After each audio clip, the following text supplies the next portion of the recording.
कन्याकुमारी से कश्मीर तक हमने यात्रा की।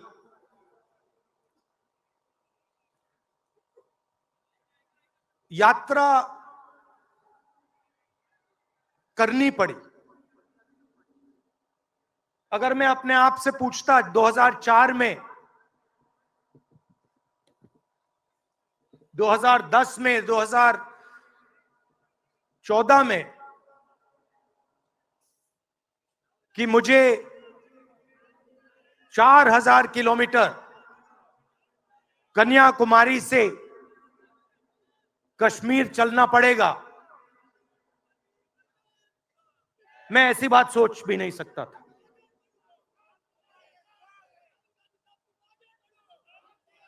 ये यात्रा, शांत हो जाएं, ये यात्रा हमें क्यों करनी पड़ी? क्योंकि देश का जो कम्युनिकेशन का सिस्टम है, चाहे वो मीडिया हो, सोशल मीडिया हो, वो आज देश के हाथ में नहीं है। जनता के जो मुद्दे हैं,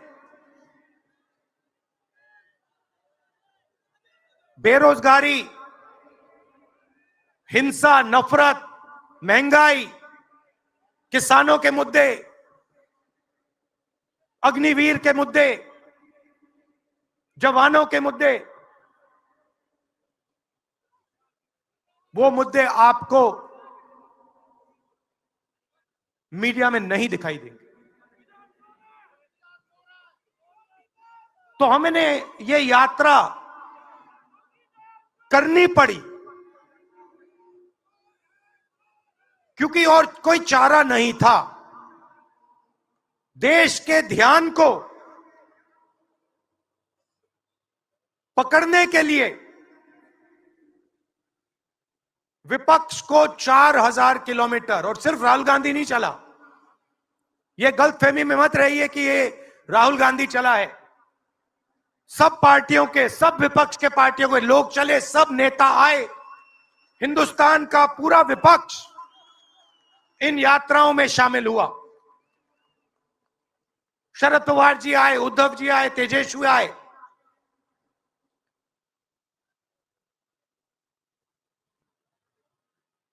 सोशल मीडिया में भी आप गलतफहमी में मत रहिए। किसी ने कहा कि सोशल मीडिया एक रास्ता है, सोशल मीडिया रास्ता नहीं है, उस पर भी कंट्रोल है।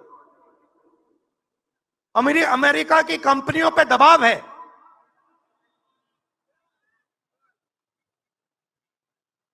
तो काफी डिस्कशन होता है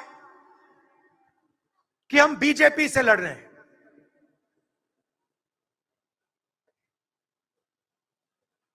लोग सोचते हैं कि हम सब एक राजनीतिक दल के खिलाफ लड़ रहे हैं। देश भी सोचता है कि ये जो नेता स्टेज पे बैठे हैं, अलग अलग पॉलिटिकल पार्टीज से हैं, ये एक राजनीतिक पार्टी से लड़ रहे हैं। ये सच नहीं है, ये गलत है। हम राजनीतिक पार्टी से नहीं लड़ रहे हैं और ये समझने की जरूरत है। हिंदुस्तान के युवाओं को यह बात समझनी होगी। कोई और कहता है ये सब लोग एक व्यक्ति के खिलाफ लड़ रहे हैं, नरेंद्र मोदी के खिलाफ लड़ रहे हैं। नहीं, हम एक व्यक्ति के खिलाफ भी नहीं लड़ रहे हैं। ना हम बीजेपी के खिलाफ लड़ रहे हैं, ना हम एक व्यक्ति के खिलाफ लड़ रहे हैं। एक व्यक्ति को चेहरा बनाकर ऊपर डाल रखा है।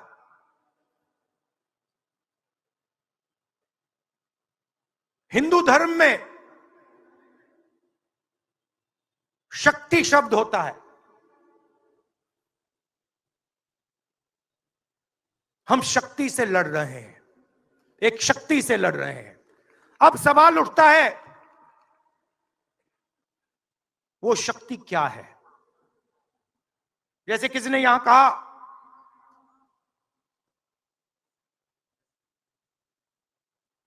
राजा की आत्मा ईवीएम में है। सही है, सही है। राजा की आत्मा ईवीएम में है।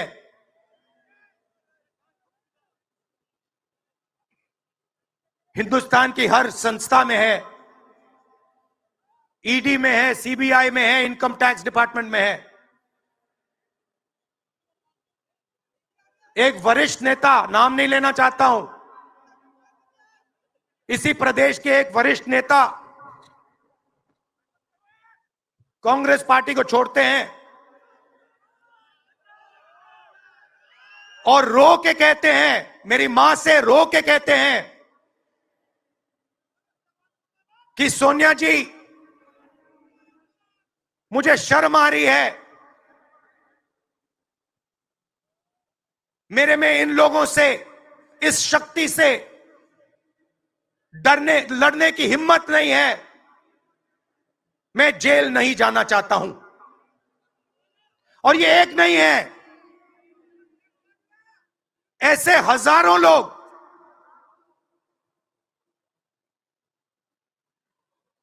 डराए गए हैं। क्या आप सोचते हो शिवसेना के लोग, एनसी के लोग ऐसे ही चले गए? नहीं। जिस शक्ति की मैं बात कर रहा हूं, उन्होंने उनका गला पकड़कर उनको बीजेपी की ओर किया है और वो सब डर के गए हैं।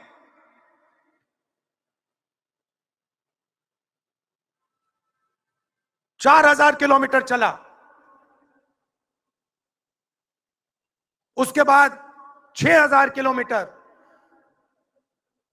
मणिपुर से महाराष्ट्र, मुंबई, धारावी।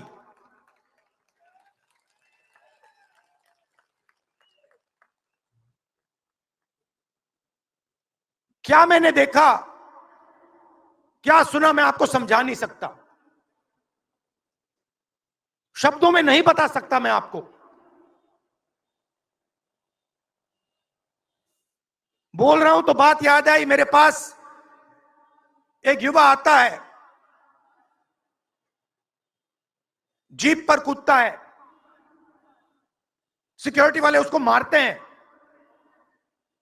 दबाकर मारते हैं, तब भी वो आता है, हाथ पकड़ता है, आंख में आंसू, मुझे कहता है, राहुल जी, मैंने 3 साल हर रोज सुबह रनिंग की, पुलअप्स की, पुशअप की, दंड बैठक, सब कुछ मैंने किया।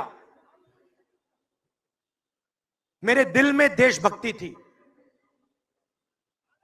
मैं चाहता था कि मैं लद्दाख में जाकर, ठंड में जाकर, ठंड में कांपूं, देश के दुश्मनों के सामने कांपूं, और एक दिन अगर मौका बने तो उनकी गोली भी खाऊं। यह मैंने सोचा था। राहुल जी, अग्निवीर लागू कर दिया।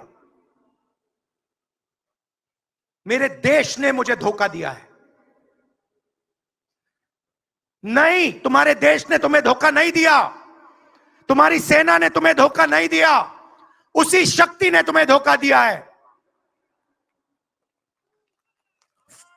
नरेंद्र मोदी भाइयों और बहनों सिर्फ मास्क है, मुखौटा है। जैसे ये बॉलीवुड के एक्टर हैं, उनको रोल दिया गया है कि भैया आज सुबह आपको यह करना है, कल आपको यह बोलना है, परसों आप ये करोगे, सुबह उठ के समुद्र के नीचे जाओ, चलो सी प्लेन में उड़ो।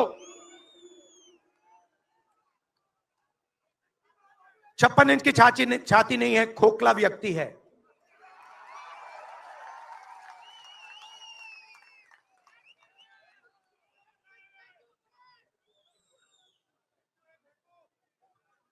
धारावी को देखिए आप।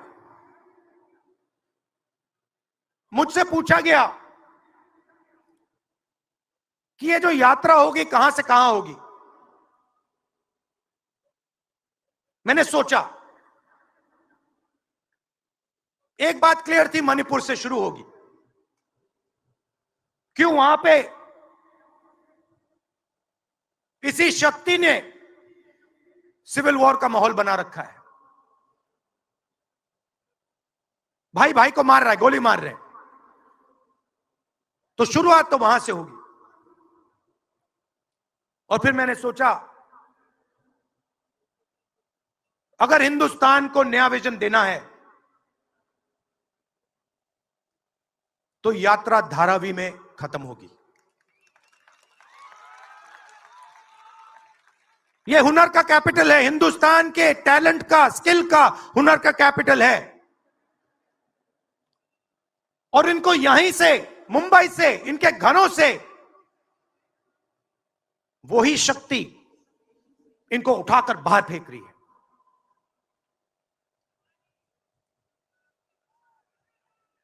एक साथ मिलकर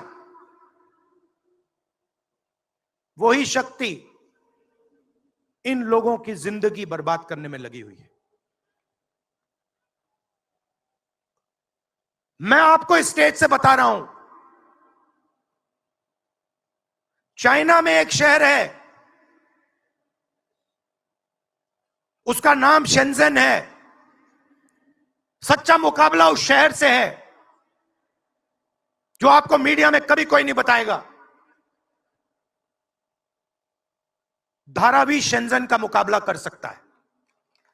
बैंक के दरवाजे इन बच्चों के लिए खोलो, इन बच्चों को सरकार की मदद करो, और फिर देखो ये शेंजन का क्या करते हैं। उठा के परे कर देंगे शेंजन को ये लोग।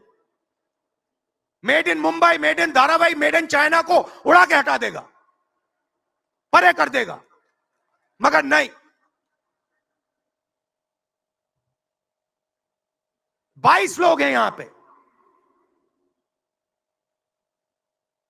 22 लोगों के पास उतना ही धन है जितना हिंदुस्तान के 70 करोड़ लोगों के पास है।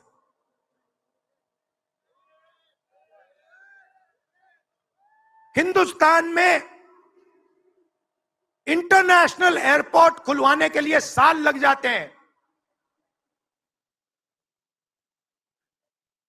10 दिन में शादी के लिए इंटरनेशनल एयरपोर्ट खुल जाता है।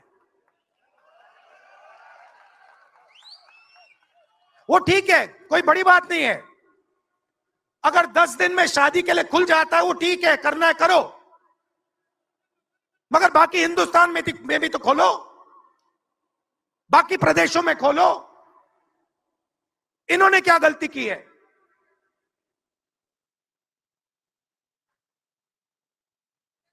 पचास 50% हिंदुस्तान की आबादी पिछड़े वर्ग की है, 15% दलित, 8% आदिवासी, 15% माइनॉरिटी, 5%, 7% गरीब जनरल कास्ट के लोग। मीडिया के मालिकों की लिस्ट निकालिए, नाम दिखा दीजिए मुझे। दलित का नाम दिखा दो, आदिवासी का नाम दिखा दो, पिछड़े का नाम दिखा दो लिस्ट में। एक नहीं मिलेगा आपको। मैं ढूंढ रहा हूं, महीनों से ढूंढ रहा हूं।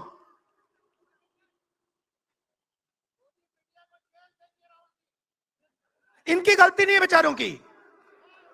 जैसे मोदी जी मुखौटे हैं, जैसे उनका रिमोट कंट्रोल इनका भी है।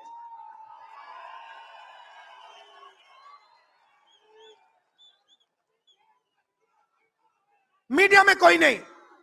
हिंदुस्तान की सबसे 200 बड़ी कंपनियों की लिस्ट निकालिए, मालिकों की लिस्ट निकालिए। गरीब जनरल कास्ट का व्यक्ति का नाम बता दो मुझे, दलित का, पिछड़े का, किसी भी गरीब व्यक्ति का नाम बता दो, किसी भी पिछड़े का नाम बता दो 200 कंपनियों के मालिक की लिस्ट में, नहीं मिलेगा। 90 अफसर इस देश को चलाते हैं। मैंने सिस्टम अंदर से देखा है, मैं समझता हूं सिस्टम को, इसलिए मोदी जी मुझसे डरते हैं। सब कुछ देखा है मैंने, सब समझता हूं।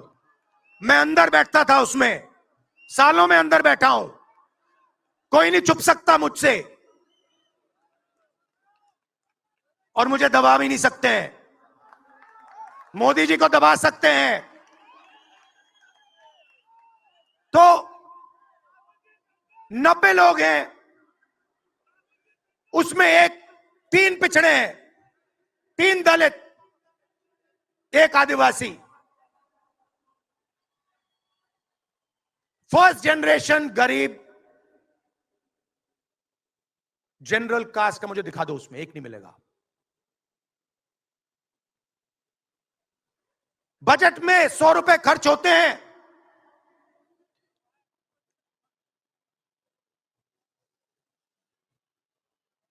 पिछड़े, दलित, आदिवासी सबको मिला दो, 6 रुपए का निर्णय लेते हैं। पॉलिसी कहां बनती है? पॉलिसी ये 90 लोग बनाते हैं, उसमें 200-300 और जोड़ दो,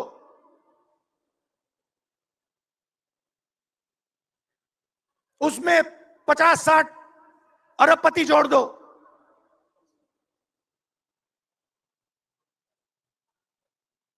ये है सच्ची शक्ति जो हिंदुस्तान को चला रहा है, और इससे आप कोई नहीं बचेगा, आप में से कोई नहीं बचने वाला। यहां किसी ने ईवीएम की बात की, मैं आपको बता रहा हूं, ईवीएम के बिना नरेंद्र मोदी चुनाव नहीं जीत सकता है। इलेक्शन कमीशन से हमने कहा कि एक काम कीजिए, विपक्ष की पार्टी को ये मशीनें दिखा दीजिए, खोल के हमें दिखा दीजिए ये कैसे चलती हैं, हमारे एक्सपर्ट्स को दिखा दीजिए। इलेक्शन कमीशन नहीं दिखाता। फिर हमने कहा देखिए, इसमें से कागज निकलता है, वोट मशीन में नहीं है, वोट कागज में है।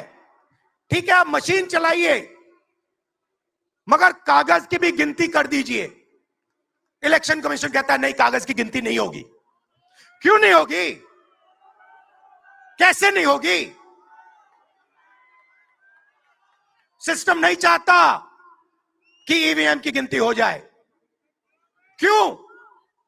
क्योंकि यह सिस्टम आपके धन को चोरी करने का सिस्टम है।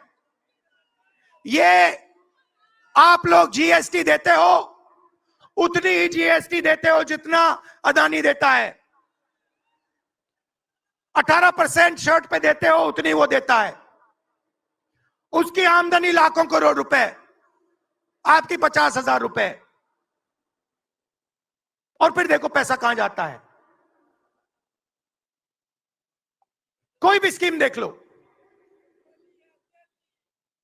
फसल बीमा योजना देखो, 35,000 करोड़ रुपए 16 कंपनियों को जाता है।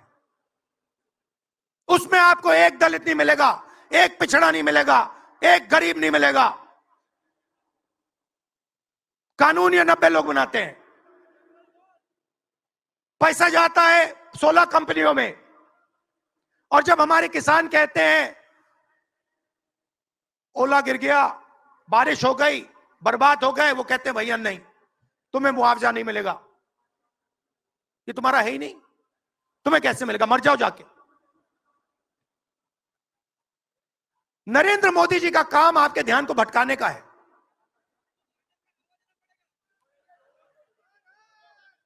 कभी आपसे कहेंगे देखो देखो, चाइना की ओर देखो, पाकिस्तान की ओर देखो। कभी मोबाइल फोन की लाइट ऑन कर देंगे, थाली बजाओ।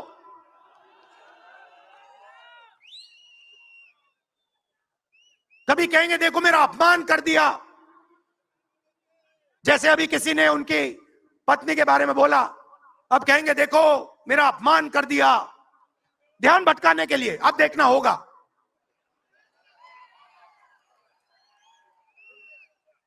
मगर यात्रा में यह सब साफ दिख जाता है, दर्द दिख जाता है, दुख दिख जाता है।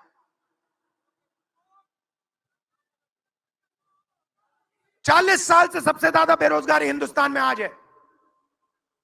मीडिया में आपको एक मिनट के लिए नहीं दिखता।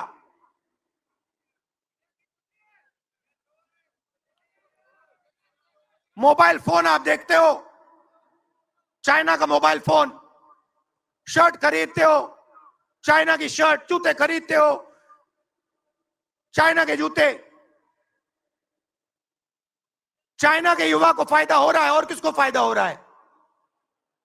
और किसको फायदा हो रहा है? यह आपने कभी पूछा अपने आप से? जब चाइना का यहां माल बिकता है, सिर्फ चाइना को फायदा नहीं होता, हिंदुस्तान के अरबपतियों को भी फायदा होता है भाई और बहनों।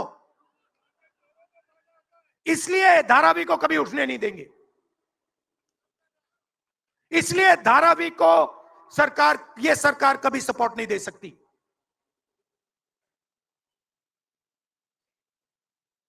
पूरा सिस्टम कंट्रोल में है।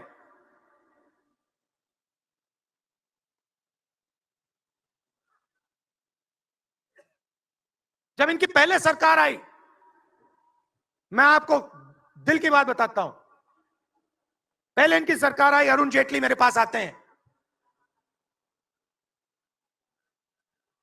कमरे में बैठते हैं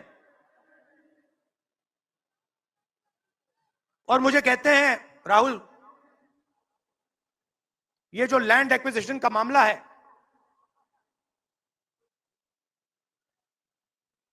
तुम इस पर मत बोलो। क्यों नहीं बोलूं? जनता का मामला है। अगर बोलोगे तो तुम्हारे ऊपर हम केस लगाएंगे। लगाओ केस, मुझे कोई फर्क नहीं पड़ता। क्या कर लोगे मेरा? ईडी वाले आए, 50 घंटे बैठा दिया।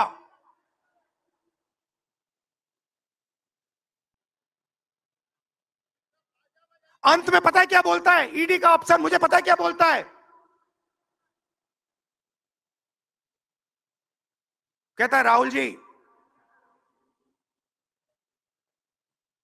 आप किसी से नहीं डरते हो, आप नरेंद्र मोदी को हरा सकते हो।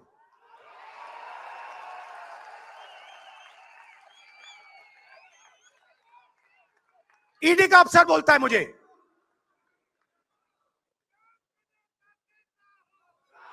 मगर मैं राहुल गांधी नहीं हूं। आप ये मत सोचो कि मैं राहुल गांधी हूं। आप ये मत सोचो कि उद्धव ठाकरे हैं। ये नहीं है, ये हिंदुस्तान की आवाज है। आप देखिए, हर प्रदेश से यहां लोग बैठे हैं, हर व्यक्ति ने अपनी यहां बात रखी। स्टालिन जी ने अपनी बात रखी, सोरेन जी ने अपनी बात रखी। ये हिंदुस्तान बोल रहा है। नरेंद्र मोदी जी की मीटिंग देखिए, वहां सिर्फ एक व्यक्ति बोलता है।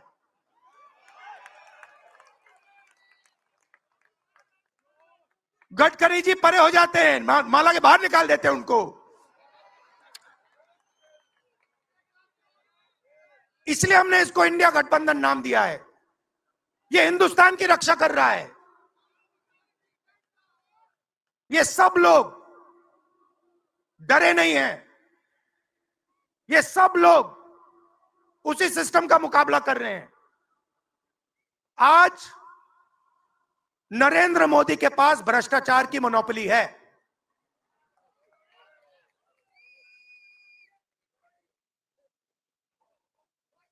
इलेक्टोरल बॉन्ड्स का सिस्टम निकाला, मैं आपको समझाता हूं, यहां पे जो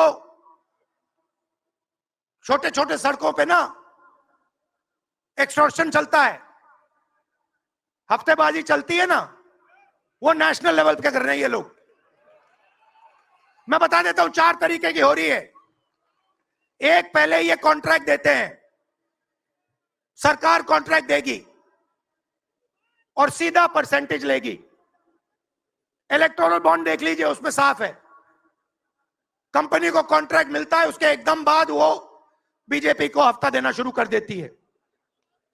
दूसरा, सीधा एक्सटॉर्शन, ईडी सीबीआई भेज देंगे, जैसे यहां पे मुंबई का एयरपोर्ट इनको चाहिए था, ईडी सीबीआई भेजी, एयरपोर्ट किसी और को पकड़ा दिया, सीधा एक्सटॉर्शन। तीसरा, शेल कंपनी, जैसे यहां भी किसी ने कहा, अंबेडकर जी ने कहा, कंपनी की प्रॉफिट ही नहीं है और उससे ज्यादा पैसा वो बीजेपी को दे रही है। और चौथा, कॉन्ट्रैक्ट देने के पहले पैसा दो, कॉन्ट्रैक्ट लो। देखिए, मैं आपको एक बात कहता हूं, यहां मुंबई में किसी भी गुंडे को आप सीबीआई, ईडी और इनकम टैक्स पकड़ा दो, ठीक है, वो हो रहा है, वो ही हो रहा है। एक व्यक्ति ने इनको पकड़ रखा है, उनके पीछे एक और शक्ति है, वो कह रही है भैया आप देखो, हमें ये एयरपोर्ट चाहिए। आपका एयरपोर्ट मुंबई का एयरपोर्ट है ना, आपने तो देखा, सीबीआई की इंक्वायरी हुई और उसके एकदम बाद मुंबई एयरपोर्ट अदानी जी को मिल गया। तो मैं आपसे कह रहा हूं कि इससे आपका नुकसान हो रहा है। नोटबंदी की, जीएसटी लागू की, जो हिंदुस्तान का रोजगार का सिस्टम था उसको खत्म कर दिया। चाहते हैं कि यहां सिर्फ 20-25 कंपनियों का राज हो। चाहते हैं कि ये जब छोटा धंधा चलाते हैं, सब्जी बेचते हैं, छोटे छोटे दुकानें चलाते हैं, चाहते हैं ये सब खत्म हो जाए और एक के बाद एक इनको खत्म कर रहे हैं।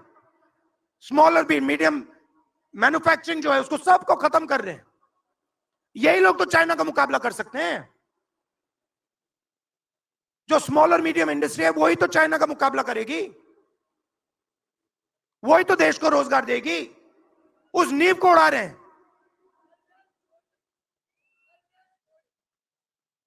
और आपको खड़ा होना पड़ेगा। आपके बिना काम नहीं बनने वाला। आप हो भारत माता, आप सब भारत माता हो और आपकी जिम्मेदारी बनती है, हमारी जिम्मेदारी है, मगर देश के युवाओं की भी जिम्मेदारी बनती है।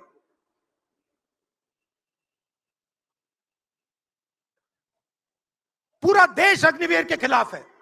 मैं 4000 किलोमीटर चला, एक युवा ने मुझे नहीं कहा कि अग्निवीर अच्छा लगता है।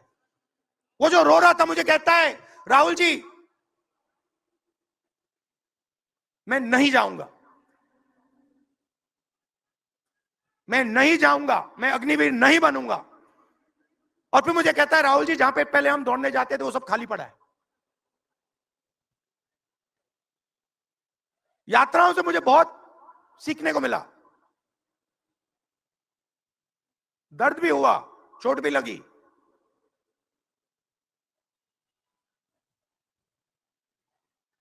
मगर जो प्यार मिला, दिल से जो प्यार मिला,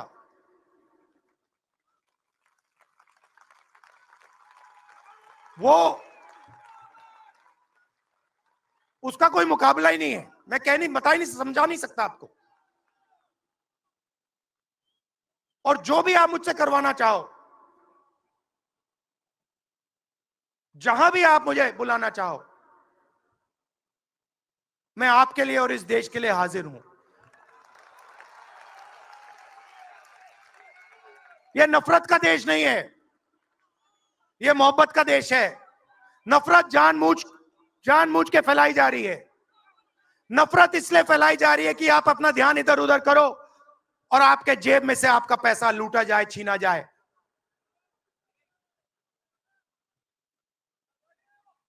तो नफरत को नहीं फैलने दो। जैसे यात्रा से मैसेज निकला, हिंदुस्तान के दिल से मैसेज निकला, नफरत के बाजार में मोहब्बत की दुकान खोलो। ये हमारे सब महापुरुषों ने कहा है। गांधी जी ने कहा, बुद्ध भगवान ने कहा, राम जी ने कहा, यही कहा। अगर राम का, बुद्धा का एक ही मैसेज है, नफरत के बाजार में मोहब्बत की दुकान खोलो। धन्यवाद।